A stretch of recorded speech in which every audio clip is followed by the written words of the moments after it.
Shalom, bonsoir à tous.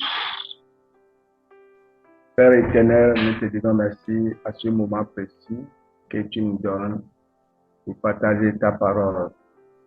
Que ta grâce inonde nos cœurs. Toi qui donnes la connaissance, Seigneur, verse maintenant ta connaissance sur nos vies au nom puissant de Jésus. Et crée-nous à travers ta parole à ce moment. Au nom de Jésus, nous avons prié. Amen. Bien-aimés dans le Seigneur, nous disons merci à Dieu pour tout ce qu'il fait dans notre vie. Alors, ce moment, le Seigneur m'a inspiré à nous entretenir sur la force de la parole. La force de la parole. La parole a une force que nous ne devons pas ignorer. Tu es une chrétienne ou chrétien, nous devons, bien aimés dans le Seigneur, contrôler notre parole, savoir ce que nous disons. Ce n'est pas toute chose que peut-être viennent, tombent sur notre cœur, que notre bouche peut vraiment prononcer et exprimer. Parce qu'à des moments donnés, il y aura des choses que l'ennemi mettra dans vos cœurs et ce n'est pas Dieu. Et lorsque vous exprimez ces choses, lorsque vous libérez ces choses, et c'est en ce moment, vous enchaînez vous-même, vous aurez toutes les difficultés à travers vos paroles. Vous savez, la parole de Dieu nous a montré la force de sa parole, qui est lui-même, dans le livre de Genèse, à la création, ce que Dieu a pu faire avec la parole. Et si nous existons aujourd'hui, si le monde existe aujourd'hui, tout ce que nous voyons, toute la création aujourd'hui, la planète Terre, si tout cela existe aujourd'hui, cela est venu à travers la parole. Cela a été fait à travers la parole. Et précisément la parole prononcée. La Bible nous fait comprendre, bien-aimés dans le Seigneur. Je crois dans le livre de Genèse. Dans le livre de Genèse, la Bible nous fait comprendre ici, Genèse 1, verset 3, la Bible nous fait comprendre que quand Dieu a créé le monde, quand il a tout fait, qu'est-ce qui s'est passé? Dieu, tout était noir. Dieu voudrait maintenant la lumière et Dieu a dit, Genèse 1:3 maintenant, Dieu dit que la lumière soit et la lumière fut. Dieu a prononcé une parole et cette parole était en lui. C'est une force. C'est son imagination, ce qu'il veut voir. Et il a prononcé cela et cela, il a vu vraiment ce qu'il a imaginé est venu maintenant à l'existence. Bien-aimés, la Bible nous dit aussi dans le livre des Proverbes, chapitre 4, verset 23, que garde ton cœur plus que toute autre chose. Garde ton cœur plus que tout ce que tu as, les fortunes que tu as dans tout ce que tu as. Pourquoi? Parce que si tu ne les gardes pas jalousement, l'ennemi rentre dans ton cœur, à travers ton cœur, là, tu vas puiser dans ce que l'ennemi a déposé dans ton cœur pour te détruire toi-même. Beaucoup de gens, ils ont la difficulté, ils ont des problèmes de vie, etc. Parfois, ce n'est pas parce qu'ils ont péché. Ce n'est pas parce que ils ont fait quelque chose. Et le seul péché est que le manque de connaître Dieu, le manque de connaître sa personne, et c'est ça, et ils prononcent des paroles négatives. Tout ce qui rentre dans leur cœur, ils le disent. Et c'est ainsi, les gens se maudissent sans le savoir. Les gens se maudissent sans le savoir. Et bien aimé dans le Seigneur, regardez un peu quand nous parlons de droit d'aînesse. Les droits d'aînesse, quelle scienture celui qui a vendu, quelle scienture celui qui était à la maison, l'autre était à la maison et l'autre venait de champ, il dit vraiment, donne-moi à manger. Et Jacob lui dit, mais il n'y a pas de souci, à moins que si tu es d'accord que je suis ton grand frère. Et amusement comme amusement, nous savons tous comment cela s'est terminé. Il a dit, ok, prends. Il a prononcé, oui, je suis d'accord. Et on lui a donné maintenant la nourriture de quelques minutes. Et c'est ainsi, il a fait alliance. C'est ainsi, la force de sa parole s'est accomplie au moment de la bénédiction. Vous voyez comment les choses se sont passées. L'autre a vraiment pris la place de l'autre. Pourquoi? Ce n'est pas parce que cela était dans les destins que le grand frère doit prendre maintenant la place du petit frère, le petit frère doit prendre la place du grand frère. Non. Si cet incident n'aurait pas été produit par la parole, je ne pense pas que des choses vont se passer ainsi. Et pourquoi le Seigneur fait sortir ces choses? Beaucoup de fois, nous disons nous sommes chrétiens, mais nous ne contrôlons pas notre parole, nous ne contrôlons pas notre langue, nous ne contrôlons pas notre cœur. Aujourd'hui, les gens courent. Oh Seigneur, délivre-moi. Seigneur, guéris-moi. Seigneur, fais-moi ceci, etc. Et ils cherchent guérison, ils cherchent la délivrance un peu partout. Bien-aimés, nous devons vraiment laisser notre cœur à Dieu. Écouter Dieu profondément dans notre cœur. Laisse l'Esprit Saint nous parler. Parce que si notre cœur n'a pas été délivré,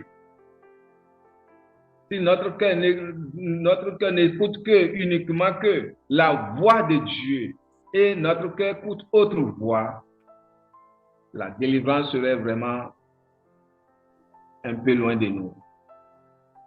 Les choses vont tarder. Parce que l'ennemi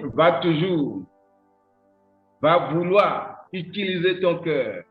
Et lorsqu'il dépose des choses dans ton cœur qui est comme un magasin là, ta bouche le fait sortir. Et cela agit sur toi. Ça peut agir sur toi maintenant, ou bien ça peut agir sur toi demain, ou bien dans le futur. Bien-aimé dans le Seigneur. C'est pourquoi la Bible nous dit d'aller chercher la sagesse auprès de Dieu. D'aller acquérir la sagesse sans argent, sans l'argent. Et c'est quoi cette sagesse? C'est la parole de Dieu. La parole de foi. La parole qui sauve, la parole qui guérit. Et c'est cette parole que Dieu a pu utiliser. Et c'est cette parole que nous sommes nous-mêmes. Parce que encore dans le livre de Genèse, quand Dieu veut vraiment des compagnons comme nous, des ambassadeurs comme nous sur la terre, des compagnons comme nous, des ambassadeurs comme nous, des représentants comme nous sur la terre. Dans le livre de Genèse, toujours chapitre 1, le verset 26, il a été dit, Amen. Le verset 26 de Genèse chapitre 1, il a été dit, ouais, puis Dieu dit, la force de la parole. Yeah. Alléluia. Quand il veut faire quelque chose, il prononce, il parle. Puis Dieu dit, il a commencé, faisons-le à notre image. Faisons-le à notre image. Il a imaginé qui l'homme peut être. Et l'homme maintenant peut vraiment être comme lui-même. Il n'a pas fait les hommes à l'image des animaux. Il n'a pas fait des hommes à l'image des arbres, mais en son image, en sa ressemblance.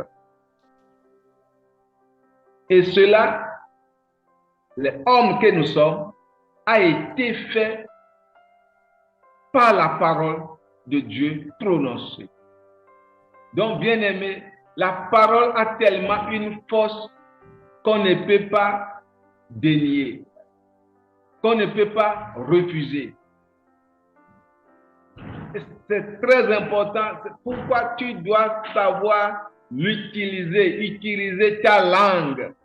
Sinon, ta langue va t'enchaîner, ta langue va te détruire, ta langue va te tuer. Et ce n'est pas les sorciers. Puis Dieu dit, faisons l'homme à notre image, selon notre ressemblance, et qu'il domine. Qu'il domine. Et il les a donné quoi? La domination. La domination. Dominer. L'homme doit dominer. Mais est-ce que l'homme peut dominer sans connaître Dieu? Est-ce que l'homme peut dominer sans connaître la parole de Dieu? Sans connaître cette parole qu'il a faite? Bien-aimé, non. Non. Et nous quittons là, bien-aimé. Et si nous bougeons un peu du premier au deuxième verset, et maintenant nous sautons du premier chapitre au deuxième chapitre, au troisième chapitre, nous voyons maintenant l'ennemi qui s'est présenté pour tenter l'homme, l'humanité, que Dieu a pris soin, a fait. Et à chaque instant, à chaque moment, la Bible nous dit, Dieu vient et entretenir avec lui, s'amuser avec lui. C'est que Dieu descend depuis le ciel et il vient dans le jardin. Rigoler, si vous pouvez me permettre le terme de dire, et s'amuser avec l'homme pendant un moment. Juste quelques minutes d'absence que l'ennemi a constaté. Quelques minutes d'absence que l'ennemi a constaté. Il a profité de cela. Qu'est-ce que cela veut dire? Bien-aimé, si nous ne nous imbibons pas dans la parole de Dieu, si nous ne restons pas dans la parole de Dieu, et si vraiment il y a du vide dans ton cœur, il y a du vide dans ta vie, la force, la parole de Dieu n'a pas assez de place dans ta vie, l'ennemi va toujours profiter comme il l'a fait dans le jardin d'Éden. Parce qu'il a vu le vide. Dieu n'était pas là. Et comment il a fait? Rapidement, il s'est glissé dans le jardin. Et il est arrivé avec quoi? Avec la parole. Bien aimé. J'ai dit bien la force de la parole. Il est venu avec la parole. La parole. Et comme le vide là, la femme n'est pas vraiment peut-être habile de lui répondre, de lui donner les réponses qu'il faut, et elle a accepté le propos de l'ennemi. Ça a coûté cher à l'humanité. De la même manière, bien aimé, si tu ne sais pas manipuler ta langue, si tu ne réfléchis pas bien, tu ne regardes pas bien tout ce qui sort de ton cœur et tu vas toujours parler, exprimer, tu auras toujours des difficultés. Je vais nous lire le livre de Genèse chapitre 3. Je vais nous lire le livre de chapitre 3. À part le premier verset, la Bible dit: le serpent était le plus rusé de tous les animaux des champs que Dieu l'Éternel avait fait. Il dit à la femme, il a parlé. Il dit à la femme, le serpent a parlé. Il a envoyé la force de la parole. Il dit à la femme, Dieu a-t-il réellement dit, vous ne mangerez pas de tous les arbres du jardin? C'est une question parce que le serpent ne connaît pas les interdictions du jardin. Il ne sait pas. Maintenant, il veut comprendre et savoir maintenant par où passer pour détourner l'homme de la vérité. Et le verset dit, la femme répondit au serpent, nous mangeons du fruit des arbres du jardin, mais quant au fruit de l'arbre qui est au milieu du jardin, Dieu a dit, vous n'en mangerez point et vous n'y toucherez point, de peur que vous ne mouriez. Donc, la femme maintenant lui a montré clairement maintenant le chemin. Voici l'interdiction. Et comme la parole a une force, la parole a un esprit derrière qui le pousse. La parole a une force, bien-aimée, a un esprit derrière elle qui le pousse. Qu'est-ce qui s'est passé, bien-aimé dans le Seigneur? Alors le serpent dit encore, le serpent a encore parlé à la femme. Vous ne mourrez point, mais Dieu sait que le jour où vous en mangerez, vos yeux s'ouvrent et que vous serez comme des dieux, connaissant le bien et le mal. Quel mensonge! Et la femme a cru. Mais ce n'était pas de sa faute. Parce que la parole prononcée a une force. La parole prononcée a toujours un esprit derrière qui guide cette parole. Qui est en train de guider cette parole. Et voilà, cet esprit l'a pénétré et elle agit selon cette force qui a conduit la parole. Et c'est ainsi la chute de l'humanité. Bien-aimés, que Dieu vraiment veille sur chacun de nous. Que Dieu vraiment nous aide afin que notre cœur soit toujours plein de la parole de Dieu. Notre cœur soit toujours plein de la sagesse de Dieu. C'est très important. Un chrétien qui parle comme le moderne, un chrétien qui parle en désordre, Un chrétien qui, dès que cela rentre dans son cœur, il fait sortir sans réfléchir, bien-aimé, ça ne nous fera pas du bien. Ça ne te fera pas du bien. Nous n'allons pas agir ainsi. Nous devons vraiment nous contrôler. Nous devons vraiment, ce que je veux faire, ce que je veux dire, est-ce que cela se concorde dans la parole de Dieu?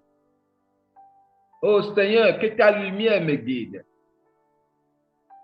Que je ne sois pas une femme vide ou un homme vide. Parce que, bien-aimé, si tu es vide, si Dieu n'est pas là, si la parole n'est pas là, cela veut dire que tu es vide. Et lorsque tu es vide, le diable va te jouer comme le ballon. Le diable va te jouer gauche à droite, un peu partout. Et ainsi, tu vas commencer par prêcher, tu vas prêcher, mais sans solution. Et ça serait comme si Dieu n'existait pas. Ça serait comme si Dieu n'exauce pas les prières. Non, bien-aimé, Dieu exauce bien les prières. Dieu est toujours le Dieu de miracles. Dieu fait toujours des miracles. Dieu n'a jamais cessé de faire des miracles. Oui, bien-aimé, le reste dépend de nous. Le reste dépend de notre compréhension. Le reste dépend de notre cœur. Le reste dépend de comment nous le voyons. C'est ça. Comment tu le vois dans ta situation? Comment tu le vois dans ta maison? Comment tu le vois dans ton travail, dans ton service? Comment tu le vois? Comment tu le vois, ce Dieu-là, dans ton mariage? Comment tu le vois? Oui, dans ta maladie, comment tu le vois? Est-ce que c'est lui, Jéhovah, c'est lui qui guérit? Tu crois qu'il va te guérir? Tu crois que vraiment la main de Dieu, Jésus est allé à la croix, que la Bible dit que par ses maîtrises que nous avons été guéris? Est-ce que tu crois que par les maîtrises de Jésus, oh, malgré les douleurs, malgré tout ce que tu sens, tu sais que par ces maîtrises tu es guéri? Si tu le sais, bien-aimé, les douleurs, oui, c'est juste un peu de temps et tu verras que tu vas t'élever sur ce lit d'hôpital.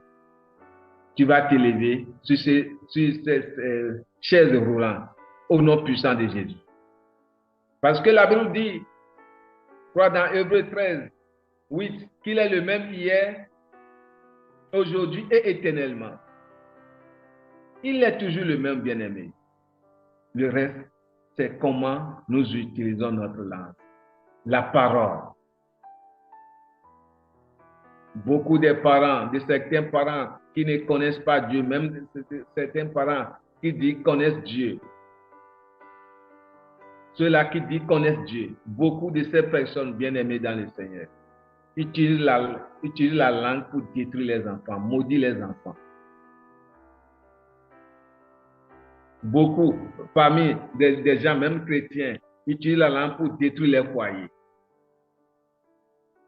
Parfois, nous attendons que, oui, ils étaient mariés, on ne sait pas ce qui s'est passé. Aujourd'hui, ils se sont séparés. Mais ce n'est pas le diable. Peut-être manque de patience.